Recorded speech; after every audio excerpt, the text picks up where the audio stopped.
好，继续咱要来关心的是诈骗的事件是愈来愈离谱咯。伫宜兰有一个姓吴的男性，伊甲警方讲，伊互人抢300多万，结果警方来调查所发现讲，原来这是一桩乌食乌的案件。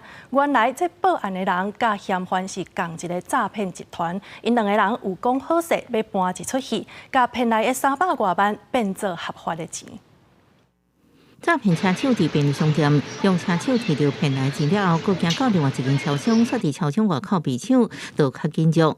被抢的这50多人向警方报案，讲家己333万互人抢去。警方调查发现有问题。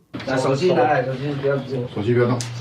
警方伫台中饭店掠到抢匪50多人顶3人，才发现原来报案的姓吴甲3个抢匪拢是诈骗集团成员。因打算透过演一出抢案乌食乌，互骗来钱加做歹势。 方便私吞，警方验伫这个人，给人细找所在，敲到270万。专按照诈欺罪嫌上班，佮将钱全部还予被投资诈骗的洗钱的被害者。这个歹徒虽然这个演技不是很好但是还是很狡猾他不但的变装，而且换车制造断点那抓到的同时3名歹徒立即反咬当时的被害人，就是这件案件的主谋。 同款的犯罪手法，伫新北市永和也有2个查甫人，讲是诈130万现金，要甲北部买车，到积运站落车了后，互人抢去，佫足甲脚底受伤。